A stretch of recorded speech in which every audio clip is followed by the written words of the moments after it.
everyone. Welcome to GlideFast On Air. I'm Lauren Jankowski, the marketing manager here at GlideFast, and I'll be moderating today's webinar, Streamlining Citizen Processes with ServiceNow CSM, State of Delaware's Success Story. Before we get started, I'd like to give you some background information on GlideFast. GlideFast Consulting is a consulting firm that is dedicated exclusively to ServiceNow. As an Elite ServiceNow Partner, our expert team of developers and architects have worked on both sides of the table, the customer side and the consulting side. Our company was founded by ServiceNow architects, and we're proud to have a team of over 150 experienced consultants, an average CSAT score of 4.8 out of 5, and many more accolades as you can see here. Before we get started, I'd like to share about GlideFast's goal of raising $50,000 for the Joanne Druzzi Foundation. This foundation provides financial assistance to families battling cancer and the unexpected costs that come with treatment. As a cancer survivor himself, GlideFast's very own CEO, Michael Lombardo, has committed to matching up to $25,000, and GlideFast as a company will also match up to $25,000 for a total donation of $100,000 to help pediatric and adult cancer patients. If you or your company would like to contribute to helping us reach this goal, we will send a link with more information following this webinar. I'm excited to hand things over to our presenters for today, Ethan Schultz, an account manager at GlideFast Consulting, Josh Brostoff, a service delivery director at GlideFast, and Daryl Scott, the director of Division of Unemployment Insurance at State of Delaware Department of Labor. I'll be monitoring the Q&A throughout today's session, so please send in any questions as they arise, and we'll do our best to answer them. Josh, you could take it from here. Awesome. Thank you very much, Lauren, and thank you everyone for joining today. Really looking forward to talking with you about some of the work that we did with the State of Delaware and their unemployment division, particularly around, when the pandemic hit. And I'm going to be handing it off to Daryl Scott here shortly to talk a little bit about that in the background. So just a quick overview of the agenda today and kind of what we're going to be covering. First, the client who is State of Delaware and the team that we were working with. The second piece that we'll be talking about is the challenge that we were presented last March when the pandemic hit in the huge wave of unemployment that came about as a result of the pandemic in a really short amount of time. Then we'll transition to talking about the solution that we put in place using customer service management and several other tools within ServiceNow to really help intake this huge volume of cases that was in inquiries that were coming in from the claimants of the State of Delaware, and really where this, how this all resulted, right? So the really positive results that we saw from implementing customer service management in State of Delaware and the positive impact that it's had on the state overall and the unemployment division. So that being said, I'm going to go ahead and hand it over to Daryl Scott to talk a little bit about the State of Delaware Department of Labor. Thanks, Josh. Glad to be here today. Just to give you a little bit of background on the Department of Labor, it's comprised of 5 operating divisions, the unemployment division being one, about 400 employees. And just to give you a sense, UI Group prior to the pandemic had about 88 people. One of the things, I started with the division in March of 2019. So when the pandemic hit in March of 20, I had about a year under my belt. We were just beginning, sort of planning in earnest about continuity of operations and our efforts to scale our systems and operations. And we had some identified gaps that I just shared with you. We had no CRM. We had few workflow management tools within the division. We had one application for our field audit team that was very specifically designed for that function. Other than that, no real workflow or customer engagement tools. And our systems really were untested with respect to scaling to volume. And I'll touch base here in just a second and give you a sense of the size of the issue and the challenge that we were faced. So one of the things to give you a sense of is in 2020, we received 175,000 initial claims, which was 5 times more than we received in 2019, which is about 32,000. In the weeks preceding the pandemic, we were averaging about 500 claims a week. In the first 4 weeks after the governor declared the state of emergency, we received over 62,000 claims in the first 4 weeks. And again, nothing, I'll tell you, our continuity planning and our scaling, we were looking at 3, 4, 5 times volume to try and plan. nothing in our planning gave us any indication that we were going to have to scale to that particular level. The other thing to think about, and we looked at our comparison against the 2001 and 2009 recessions, at no time in those prior recessions did our weekly volume of claims exceed 4,000. We had 10 consecutive weeks in excess of 4,000, with 2 weeks approaching 19,000 claims. So just trying to give people a sense of, listeners, a sense of the scale of the problem and challenges that we faced.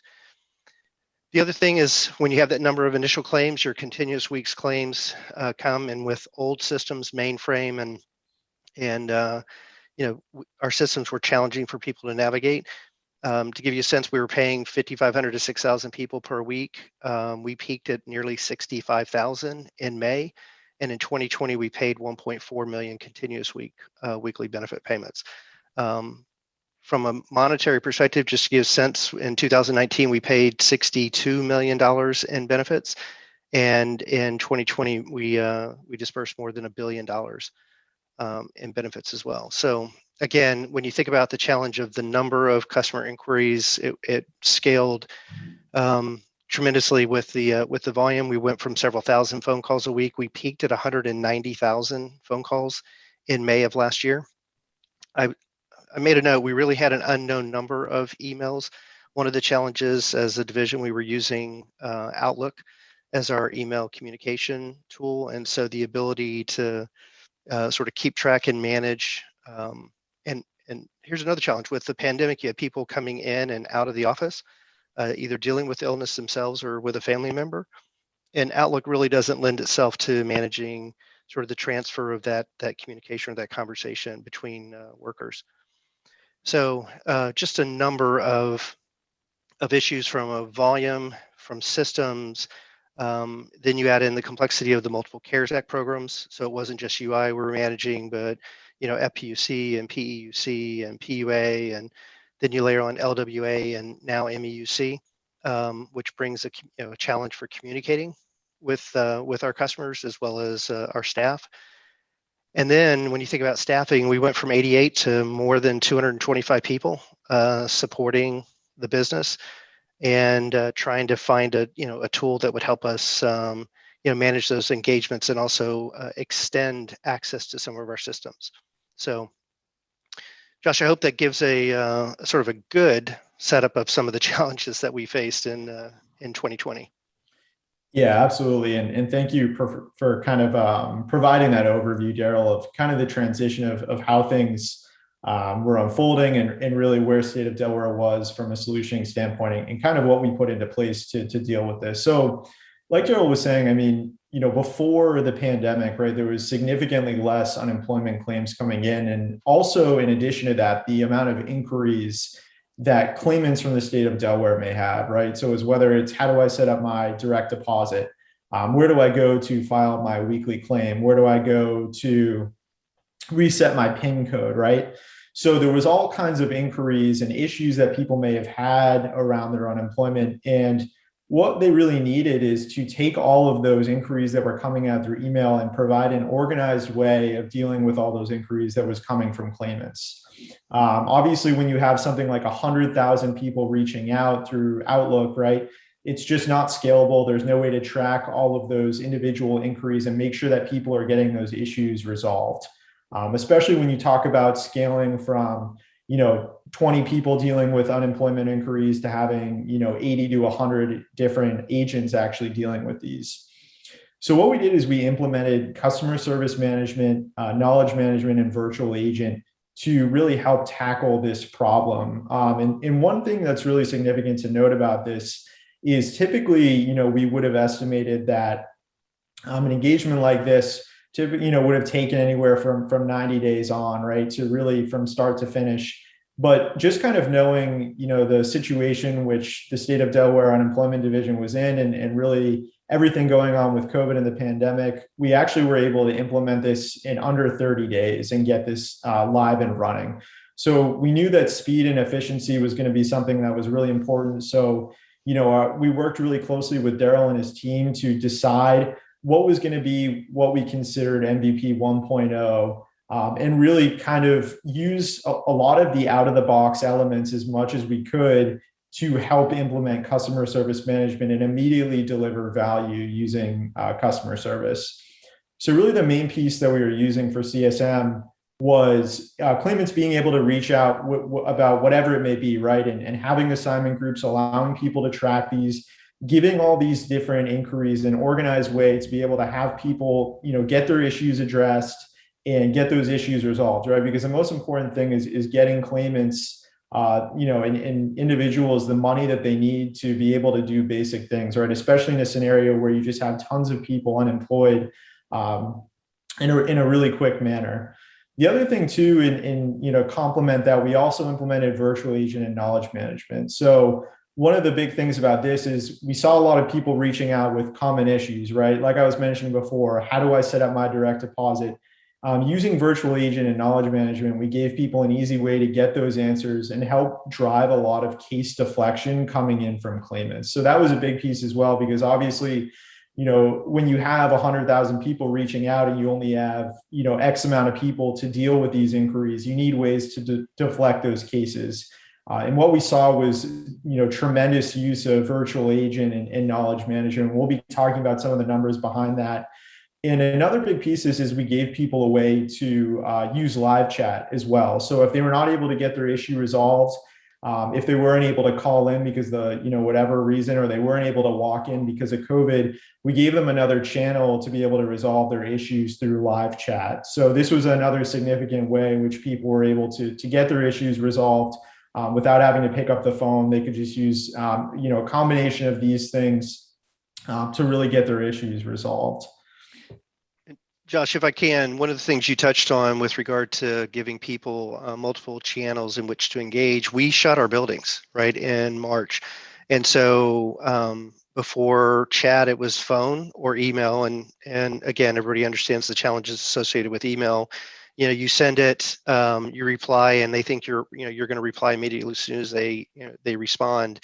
And with the backlog that we had, it was just difficult. So chat gave us an ability to engage in a different channel.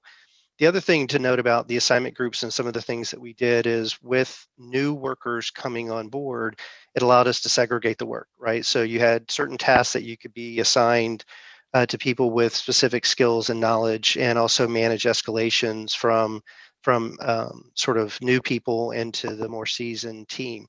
As Josh alluded, we had, I think, 7 claims processors prior to the pandemic. We had 8 or 9 claims deputies that managed the adjudication process. And the bulk of resources we added, more than 100 were to support those functions. So you had a lot of new people and a very sort of core set of knowledge to try and manage some of those escalations.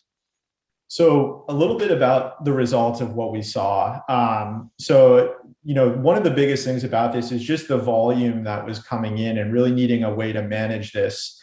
Since that time, within the first 6 weeks, we had over 475,000 virtual agent interactions, over 150,000 cases, 8,000 live chats. We were also integrated faxes as well. So after someone submitted their inquiry, if they needed to send additional information, as a follow-up, whether it be paperwork, they would fax that in, and we would actually take those faxes in through ServiceNow, create what's called an interaction record, and attach that to cases. So we also gave also implemented another way to take in things like faxes and attach them to cases that already exist for claimants.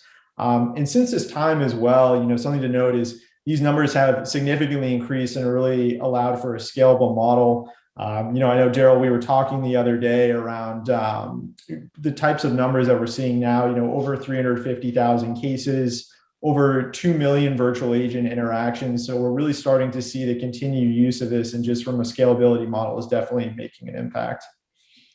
It does every day. I mean, Josh, I don't know if you were going to touch on this, but with regard to some of the solutions, but around tax time, we mailed more than 100,000 1099s, right? And as with mail, delays and also address changes, we dealt with, I think it was more than 8,000 requests for questions and or requests for 1099s, and the ServiceNow gave us the ability to manage those cases to a specific team, and also manage toward the deadline of the May 17 tax deadline, right? So it's again, we continue to find ways to apply the platform to address emerging business issues as we've identified. And I don't think you touched on this enough, Josh, and when you're talking about the solution is, but the collaborative, relationship that was established and the approach, right, to the business. Our needs, as I share with the GlideFast team time and again, there's more work to be done than there is time and resource. And sometimes we're heading down a path on, this is the urgent issue, and something happens significantly, or significant that requires us to change direction. And again, understanding the impact to the long-term project, but we continue to work together to try and address sort of the long-term needs of deploying the platform throughout the entire division, but also addressing emergent needs that as they present themselves. Yeah, absolutely. And I think that's kind of a great segue to what you were saying, Daryl, just around, the other plans that we have in the roadmap for using ServiceNow and customer service management to assist other parts of the unemployment division, right? So something that that we're currently have in progress right now is being able to manage like fraud inquiries. So let's say something that's really big right now that we're seeing across the country that we've discussed is, all the fraud that's being committed related to unemployment, right? So people hijacking benefits or lying and collecting unemployment, and being able to manage things like identity theft all through customer service management and ServiceNow. That's something that we're also planning to implement as part of customer service management is underway as well. Several other pieces that we've done is employee work refusals. So allowing people, if an employee is refusing to come back to work, allowing ServiceNow and customer service management to manage those inquiries from employers and leverage things like accounts and contacts, and also cases related to the Paycheck Protection Program as well. So as we've started to use customer service, Daryl, we've definitely expanded this out, and I think it's provided a lot of value in other parts of the business. It does, and as Josh and Ethan know very well, I intend to sort of remove Outlook as an external communication tool for all the. Again, it's great for internal communication, but when an employee leaves or is out, and we still continue to deal with that today, the ability to continue that relationship with our claimants is very it's challenging, right? So we're looking to deploy the platform on the the enterprise as a whole. Josh, just to put a little context, and again, I sort of like to provide the context. In prior years, we had hundreds of fraud cases and very few identity theft, right? In the sense of what we're seeing today, we've already had over 11,000 reported cases of identity theft where people are claiming that somebody is using their identity to file a claim. So again, we continue to face these business challenges on a scale unseen in prior years. So, and again, the platform provides us, one, visibility to the issue and the ability to identify emerging issues based on, call types and or reasons people are contacting us, but to visibility to that work so we can see it through its completion, right? And make sure that it has, again, what's measured is managed, right? So we have the ability to measure and manage, issues to their completion. Awesome. Well, let's definitely dive into some of the Q&A that have been coming in. Okay, here's one for you. What made you choose ServiceNow as the platform? So we, it's interesting, as I had indicated, we didn't have a CRM in our division, and it was identified need, and it really was born out of a partnership with our technology organization. Dave Bennett and our technology group was able to very quickly put together a proof of concept and demonstrate the power of the platform. And then with an engagement with GlideFast, we were able to sort of take that vision and make it a reality. So one, it's an internally supported enterprise application and existent within the state. And again, the demonstration of capability really sold it as an ability for us to quickly deploy the platform and extend access to the systems and information we needed to our contractual resources. Awesome. And how quick were you able to go live? Josh, how many days was it? It's yeah, I think it was. We did so many things in like 30 days or less, but it truly was extremely fast. Yeah, so I think it was roughly, I want to say 28 days. So we really expedited this timeline, like I was referring to earlier. pretty much the day that, we started, we were doing workshops, right? And something that we really tried to do is split these up so everyone could, we had to do everything through Zoom because of the pandemic, which was a unique scenario. Typically, we come on site and all get to collaborate.